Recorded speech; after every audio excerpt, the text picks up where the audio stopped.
In Christian theology, God has only one Son. The monogenes, or the only begotten Son of God, who is the second person of the Trinity, the Logos, the divine idea of itself. The Trinity constitutes a family. And naturally, it's therefore threefold, because all, for the Greek mind, and it was the Greek mind that molded Christian theology, meaning entirely depends on the structure of the Greek language. And Greek, in common with all Western languages, and indeed also Sanskrit, from which it is derived, has a sentence structure in which there is the subject, the verb, and the predicate. And we can't make any sense without those three things. We have to have an I love you or an I know you sentence for there to be any love or for there to be any knowledge. There must be the lover.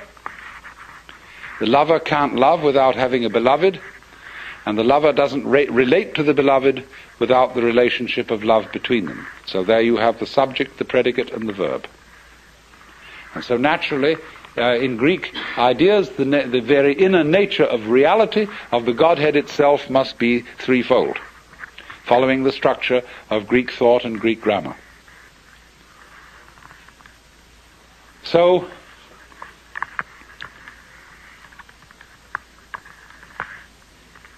in this way, the inner life of the Godhead is completely self-sufficient. There is the Son, the object of God's love, so that God doesn't need any created world of finite beings as the necessary object of his love, so that he can be love. You see? So then, the created world is something extraneous. It's something that the Lord threw off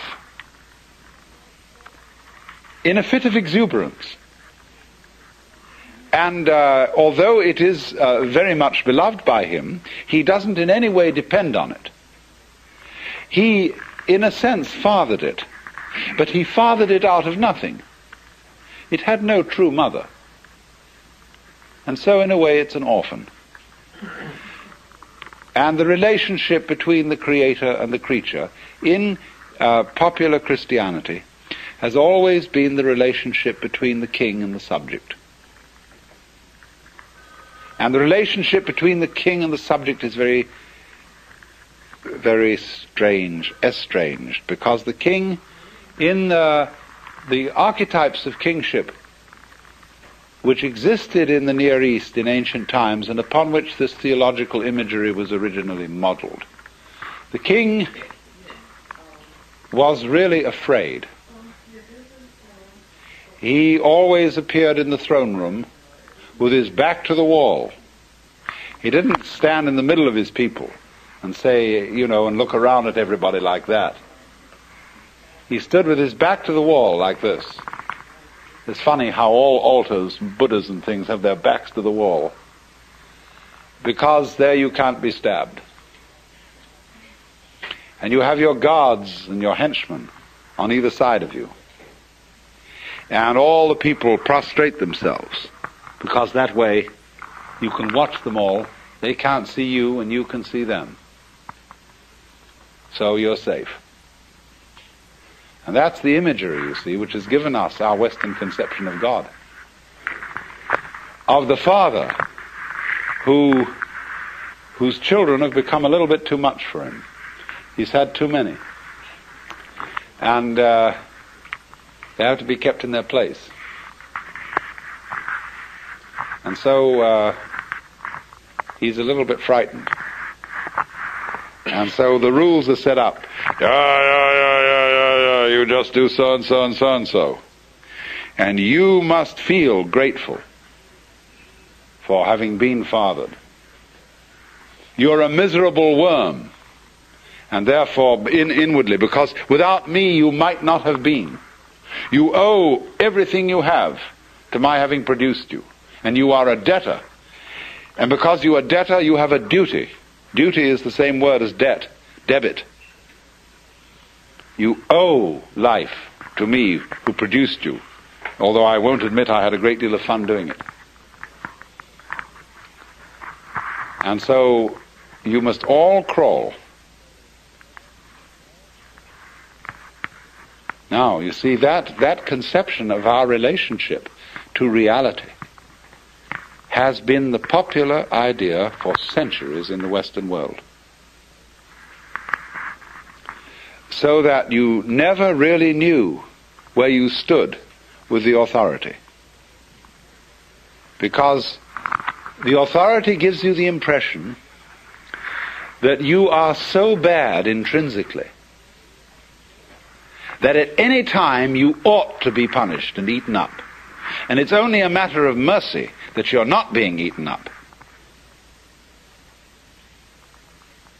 So the prayers of the Christian church are full of the idea, O Lord, we are not worthy. And since it is only of thy great mercy that we continue to survive at all, we humbly beseech thee, etc., etc. Imagine going around with that feeling about the nature of reality, that it is watching you all the time, that you're always on probation, like a released prisoner. And therefore there is an all-seeing eye at every moment of the day and night surveilling you, much more efficiently than any big brother could watch you through tiny TV cameras in your bedroom. I know a friend of mine who is a devout Catholic, and in her toilet, but she is different, she has a sense of humor. And in the toilet, you know, it's an old-fashioned one, there's a tank and a pipe coming down to the john, and there's a little placard on it with a big eye painted. And in Gothic letters underneath it, it says, Thou, God, seest me.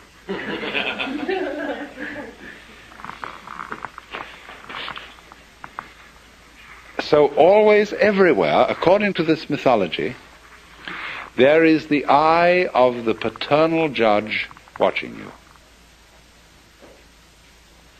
Now, what can you do with a situation like that?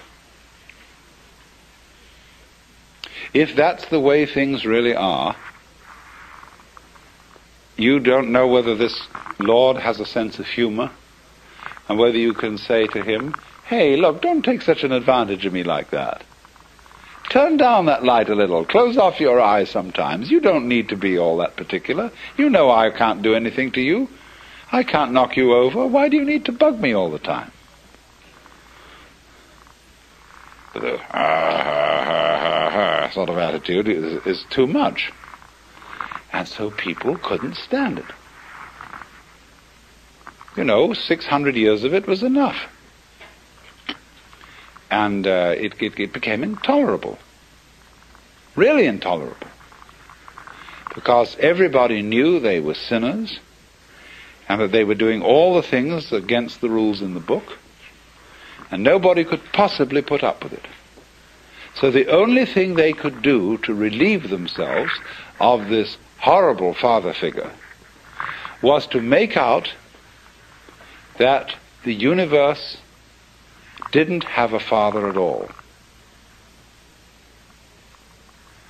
That it was really an orphan. Not even virgin born. It didn't even have a mother. In other words, in order to escape from the mythology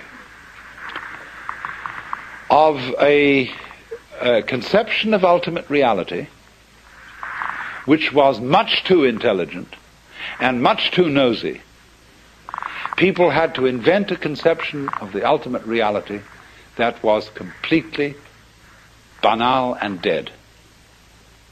So the second Western mythology is the mythology of the mechanical universe, which is a fluke emerging from a process of absolutely blind energy.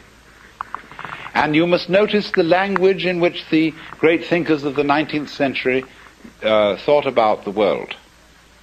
Freud, for the basic psychic energy, used the word libido, which in 19th century Vienna was exceedingly uncomplimentary. Libido. Blind lust. And so in the same way, the science philosophers of the 19th century talked about the world as being based on brute force, unintelligent energy, and worked out a conception of man as a really rather unfortunate natural fluke. Consciousness, reason, and indeed also the passions and feelings and desires of the human heart were nothing but the end product of a roulette wheel of natural selection.